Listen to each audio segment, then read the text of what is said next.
Hi, welcome to retro cardigan. ഇന്നലെ review ഇടാൻ പറ്റിയില്ല, കാരണം കൂലിക്ക് ടിക്കറ്റ് കിട്ടിയില്ല. ഇന്നിപ്പം സീറ്റ് അവൈലബിൾ ആയിരുന്നു. അങ്ങനെ കൂലി കണ്ടു. റിവ്യൂയിലേക്ക് വരാം. തിയേറ്ററിലേക്ക് എൻ്റർ ചെയ്തു. ബ്ലാക്ക് സ്ക്രീൻ, ഒരു with background score, Sun Pictures presence. അത് കഴിഞ്ഞിട്ട് കലാനിധി മാരൻ വഴങ്കും. പിന്നെ 2-3 ടൈറ്റിൽസ്. നല്ല ബാക്ക്ഗ്രൗണ്ട് സ്കോറാണ്. അതിൽ നിന്നാണ് തുടങ്ങുന്നത്. അത് കാണിച്ചു കഴിഞ്ഞു, ആ ടൈറ്റിൽ കാർഡ് കാണിച്ചു കഴിഞ്ഞു. കഥയിലേക്ക് എൻ്റർ ആവാണ്. കഥയിലേക്ക് വരുമ്പം വിസാഖിലുള്ള ഒരു കണ്ടെയ്നർ യാർഡ്, ഷിപ്പ് യാർഡ്. അവിടെ കുറച്ച് ഗുണ്ടകളുണ്ട്. അവർക്ക് കീഴിലായിട്ട് കുറച്ച് പണിയെടുക്കുന്ന കൂലിക്കാർ. ആ ഗുണ്ടകളെ കൺട്രോൾ ചെയ്യാനായിട്ട് അതിൻ്റെ ഹെഡായിട്ട് ദയാൽ എന്ന് പറഞ്ഞ ക്യാരക്ടർ, സൗബിൻ സാറാണ് ചെയ്തിരിക്കുന്നത്. ദയാലിന് മുകളിൽ സൈമൺ എന്ന് പറഞ്ഞൊരു ബോസുണ്ട്, നാഗാർജുന ചെയ്ത ക്യാരക്ടർ. വില്ലന്മാരുടെ ഒരു ഏരിയ കാണിച്ചു. ആ വില്ലന്മാരാരാണെന്ന് കാണിക്കാനായിട്ട് കുറച്ച് സംഭവങ്ങളും, അതിനകത്ത് ആ ഒരു ഇല്ലീഗലായിട്ടുള്ള ബിസിനസ് നടക്കുന്നതിനോടൊപ്പം തന്നെ റെസ്ട്രിക്റ്റഡ് ആയിട്ടുള്ള കുറച്ച് സീക്രട്ട് സംഭവങ്ങളുണ്ട്. അത് സിനിമ കാണുമ്പോൾ നിങ്ങൾക്ക് മനസ്സിലാവും.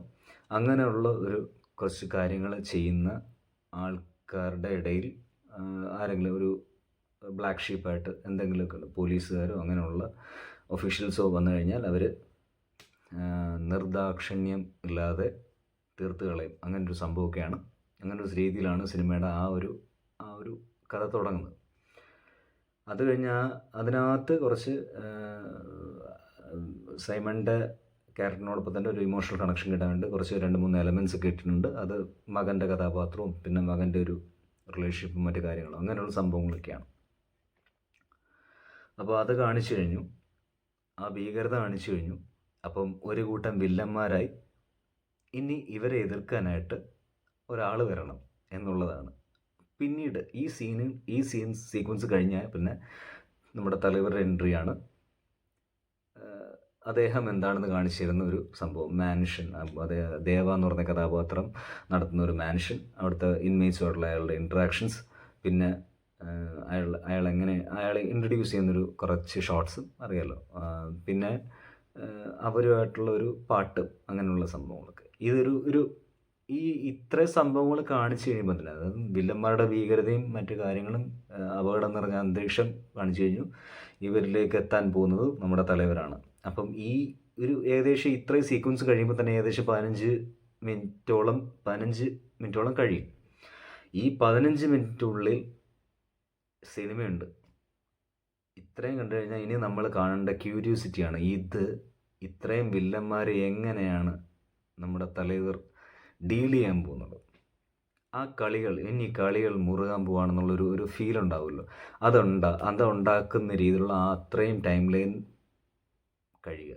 കഴിഞ്ഞു കഴിഞ്ഞാൽ സിനിമ പിന്നെ അങ്ങോട്ട് സിനിമയുടെ പോക്കെന്ന് പറഞ്ഞാൽ ഗ്രാഫ് വളരെ താഴോട്ടാണ്. കാരണം ഒട്ടും ഒരു ഭയങ്കര ഡിസപ്പോയിൻമെൻറ്റ്. ഇതിനു വേണ്ടിയിട്ടാണോ തലവർ വരുന്നത് എന്നുള്ളൊരു തോന്നലുണ്ടോ നമുക്ക്. അങ്ങനെ രീതിയിലാണ് പിന്നെ അങ്ങോട്ട് സിനിമയുടെ സ്ട്രക്ചർ, സിനിമ തീരുന്നത് വരെ. ഇടയ്ക്ക് എവിടേക്കോ ലോകേഷിൻ്റെ സ്ഥിരം ഡയറക്ടോറിയൽ ശൈലിയിലുള്ള പഴയ സംഭവങ്ങളൊക്കെ ഇടുന്നുണ്ട്. പുള്ളിയുടെ തന്നെ ടെക്നിക്കൽ ഗിമിക്സ് ഒക്കെ വെച്ചിട്ടുള്ള ഉണ്ടല്ലോ, കുറേ കാര്യങ്ങളുണ്ടല്ലോ. നായകന്മാരുടെ കൂട്ടത്തിൽ, സ്ക്രിപ്റ്റിങ്ങിലാണെങ്കിൽ പോലും നായകന്മാരുടെ കൂട്ടത്തിൽ ഒരു ബ്ലാക്ക് ഷീപ്പ് കാണും, വില്ലന്മാരുടെ കൂട്ടത്തിൽ ഒരു ബ്ലാക്ക് ഷീപ്പ് കാണും. ഒറ്റുകാർ വിവരം ചോർത്തി കൊടുക്കുന്ന ആൾ. ഇതിനകത്ത് കുറച്ചുകൂടെ കൂടുതലാണെന്ന് തോന്നുന്നു. എല്ലാം കുറേ ഉണ്ട്. തലവരാകുമ്പോൾ എന്തായാലും കുറച്ച് കൂടുതൽ വേണമല്ലോ എല്ലാത്തിനായാലും. അല്ലെങ്കിൽ പിന്നെ ആ ഒരു സൂപ്പർ സ്റ്റാർ എന്ന് പറയുന്ന ഒരു അപ്പീലിംഗ് എന്ന് പറയുന്ന സംഭവം ഉണ്ടല്ലോ, അത് ഇല്ലാതായി പോകും. കുറച്ച് കൂടുതൽ കൊടുത്തെങ്കിലേ പറ്റുള്ളൂ. അതുകൊണ്ട് അക്കാര്യത്തിലൊക്കെ കുറച്ചുകൂടെ ഇത് ചെയ്യാനായിട്ട് ശ്രമിക്കുന്നുണ്ട്. പക്ഷെ അതൊന്നും വർക്കൗട്ട് ആവുന്നില്ല. പിന്നെ സിനിമയിലേക്ക് വരികയാണെന്നുണ്ടെങ്കിൽ പിന്നെ ഒരു ദേവ എന്ന് പറയുന്ന കഥാപാത്രത്തിന് കുറച്ച് ഇമോഷണൽ കണക്ഷൻസ് കൊടുക്കാൻ വേണ്ടിയിട്ടാണ് പിന്നീടുള്ള കഥ പോകുന്നത്. അത് സത്യരാജൻ്റെ കഥാപാത്രവും ശ്രുതിഹാസൻ്റെ കഥാപാത്രവും അവരുടെ ഒരു സംഭവങ്ങളൊക്കെ ഉണ്ടല്ലോ. അത് തലൈവരുടെ തന്നെ രജനീകാന്തിൻ്റെ തന്നെ മുൻ സിനിമകളായിട്ടുള്ള ദളപതി, ആ ഒരു നൻപൻ ബോണ്ടുണ്ടല്ലോ അത്, പിന്നെ ജയിലർ, പേട്ട, അങ്ങനെയുള്ള കുറേ സിനിമകളും പിന്നെ പഴയ കുറച്ച് സിനിമകളുടെ അദ്ദേഹത്തിൻ്റെ കുറച്ച് ഇതൊക്കെ വെച്ചിട്ട് കുറച്ച് ലെഗസീസൊക്കെ വെച്ചിട്ടുള്ള സംഭവങ്ങളും പരിപാടികളൊക്കെയാണ് ഇതിനകത്ത് പുട്ടിന് പീര പോലെ ഇട്ടിരിക്കുന്നത്. അപ്പം ഇതിനൊന്നും ഈ സിനിമയിൽ ഒരു അറിയാലോ, സൂപ്പർ സ്റ്റാർ സിനിമ എന്ന് പറയുമ്പോൾ നമുക്കിവിടെ ഒന്നും ഒളിച്ചു വെക്കാനില്ല, നമ്മൾ എന്തായാലും എക്സ്പെക്റ്റ് ചെയ്യും. അപ്പം ഒരു കഥയിൽ ഒരു എലിവേഷനും സ്റ്റാറിന് വിലസാനുള്ള ഒരു എലിവേഷൻ, ഒരു ഹൈ മൊമെൻറ്റ്, അല്ലെങ്കിൽ ആ സിനിമയുടെ ഗ്രാഫ് എങ്ങോട്ട്, ആർക്കൊക്കെ ഇയാൾ രക്ഷകനായി മാറുന്നു, ആരൊക്കെ ഇയാൾ സേവിയറായി മാറുന്നു, അങ്ങനെ ഒരു കുറേ നമുക്കൊരു ഫീൽ ഉണ്ടാവില്ല. അതൊന്നും ഇതിനകത്ത് വർക്കൗട്ട് ആവുന്നില്ല. ഒന്നും അങ്ങോട്ട്, എല്ലാം ഉണ്ട്, രക്ഷിക്കുന്ന സീൻസുകളൊക്കെ ഉണ്ട്, നല്ലത് പറഞ്ഞു കൊടുക്കുന്ന രജനീകാന്തിൻ്റെ മുൻ സിനിമകളിലുള്ള പോലെ തന്നെ നല്ലത് പറഞ്ഞു കൊടുക്കുന്ന സീക്വൻസുകളുണ്ട്, അങ്ങനെ കുറേ സീക്വൻസുകളുണ്ട്, പുള്ളി ഇമോഷണൽ ആവുന്ന സീക്വൻസുകളുണ്ട്, എല്ലാം ഉണ്ട്. പക്ഷേ ഇതൊന്നും ഞാൻ ആദ്യമായിട്ടാണ് രജനീകാന്തിൻ്റെ സിനിമ നിർവികാരമായിട്ടിരുന്ന് കാണാനുള്ളൊരു അവസ്ഥ ഉണ്ടല്ലോ, അത് കാണുന്നത്. കാരണം ഒരു ഹൈ മൊമെൻ്റ് ഇല്ല, ഇങ്ങനെ ഇരുന്ന് കാണാം, ഇത് എവിടെ കൊണ്ട് എത്തിക്കും എന്നുള്ളൊരു ലൊക്കേഷനും ഒരു പിടിയില്ലാത്തത് പോലെയാണ് സിനിമയുടെ ഒരു പോക്ക്. അങ്ങനെയാണ് അതിൻ്റെ ഒരു മൂഡെന്ന് പറയുന്നത്. അപ്പം അതിൽ ടോട്ടലി ഡിസപ്പോയിൻമെൻ്റ് ആയിരുന്നു. പിന്നെ കഥയിലേക്ക് വരികയാണെന്നുണ്ടെങ്കിൽ, സ്ക്രിപ്റ്റിലേക്ക് വരികയാണെന്നുണ്ടെങ്കിൽ നമുക്ക് തന്നെ തോന്നും ഇത് ഒരുപാട് ലൂപ്പ് ഹോൾസ് ഉണ്ട്, അല്ലെങ്കിൽ കുറേ ലൂസൻസ് ഉണ്ട്. സിനിമ കണ്ടിറങ്ങി കഴിയുമ്പം സെവറൽ ഇൻ്റർപ്രിട്ടേഷൻസ് ഉണ്ടാവും. കാരണം അവിടെ എന്തിനാണ് ഇങ്ങനൊരു കഥാപാത്രം, നമുക്ക് ഡൗട്ടുകളാണ്. അവിടെ ഇങ്ങനെ അവർ ഈ സമയത്ത് അവിടെ എങ്ങനെ എത്തി, അല്ലെങ്കിൽ ഇങ്ങനെ വരാനുള്ളൊരു അതെങ്ങനെ ഉണ്ടായി, ഇങ്ങനെ അപ്പിയർ ചെയ്തു അവർ എന്നുള്ള ഒരു കുറേ സംശയങ്ങളുണ്ടാവുമല്ലോ. അങ്ങനെ ഒരു ഡൗട്ടിലൊക്കെയാണ് സ്ക്രിപ്റ്റിനകത്ത് കുറേ സംഭവങ്ങൾ നമ്മളെന്ന് ചിന്തിച്ചെങ്കിൽ മാത്രമേ, സിനിമയ്ക്ക് വേണ്ടിയെന്ന് ചിന്തിച്ചെങ്കിൽ മതി. ഇങ്ങനെ ചിന്തിച്ചാൽ കൂടി തന്നെ ഈ സിനിമ വർക്കാവാൻ പോകുന്നില്ല. കാരണം ഈ സിനിമയ്ക്ക് ഒന്നും നമുക്കൊരു ഫീല് തരാൻ പറ്റിയിട്ടില്ല എന്നാണ് എനിക്ക് തോന്നിയത്. ഫോർ എക്സാമ്പിൾ തന്നെ ഏറ്റവും വലിയ ഇതായിട്ട് തോന്നിയത്, ഡൗട്ടായിട്ട് തോന്നിയത്, ഈ സിനിമയിലൊരു സീക്വൻസിൽ, അതായത് സൗബിൻ അവതരിപ്പിച്ച ദയാൽ എന്ന കഥാപാത്രം, ശ്രുതിഹാസൻ അവതരിപ്പിച്ച കഥാപാത്രം പ്രീതിയെ വെച്ചിട്ടൊരു ബ്ലാക്ക്മെയിൽ വീഡിയോ കോൾ ചെയ്യുന്നുണ്ട്. അതായത് നമ്മുടെ തലൈവർക്ക് രജനീകാന്തിൻ്റെ ദേവ എന്ന കഥാപാത്രത്തിൻ്റെ. അപ്പം നമ്മൾ ജയിലർ സിനിമയിൽ കണ്ടതുപോലെ ഈ വില്ലൻ്റെ സൈഡിൽ നിന്നൊരു ബ്ലാക്ക്മെയിൽ ഉണ്ടായിട്ടുണ്ട്. അപ്പം എന്തായാലും ദേവയുടെ സൈഡിൽ നിന്നൊരു ബ്ലാക്ക്മെയിൽ ഉണ്ടാവുമല്ലോ. തലൈവരുടെ ഒരു ചെക്കിന് മറുചെക്ക് എന്തായാലും നമ്മൾ സൂപ്പർ സ്റ്റാർ വെച്ചെങ്കിലല്ലേ പറ്റത്തുള്ളൂ. അപ്പം എന്തായാലും ദേവയ്ക്ക് പ്രിയപ്പെട്ട കഥാപാത്രമാണ് അത്. അപ്പം വില്ലൻ്റെ സൈഡിൽ നിന്നും കുറച്ച് നമ്മളെന്തായാലും പ്രഡിക്റ്റബിൾ ആവും അവിടെ. അത് അങ്ങനെ കാണിക്കുന്ന ഷോട്ട് ഉള്ളതുപോലെ ആണ് തോന്നിയത്. അപ്പം അത് കാണുന്നുണ്ട്. പിന്നീട് അത് സിനിമയിലേക്ക് ഈ കഥാപാത്രം പിന്നീട് പ്രീതിയുടെ അടുത്തേക്ക് വന്നിട്ട് വിശ്വസിപ്പിച്ച് കൊണ്ടുപോകുന്ന സീക്വൻസ് ഉണ്ട്. അപ്പോഴും ആലോചിക്കുന്നത്, ആ വില്ലൻ്റെ സൈഡിലുള്ള ആളെ എങ്ങനെ വിശ്വസിച്ച് പുറകെ പോകുന്നെന്നുള്ള ആ ഒരു സംശയങ്ങളൊക്കെയാണ് വന്നത്. അതെങ്ങനെ ഉണ്ടായി എന്നുള്ളതാണ് ഒരു സംശയം പോലെ തോന്നിയത്.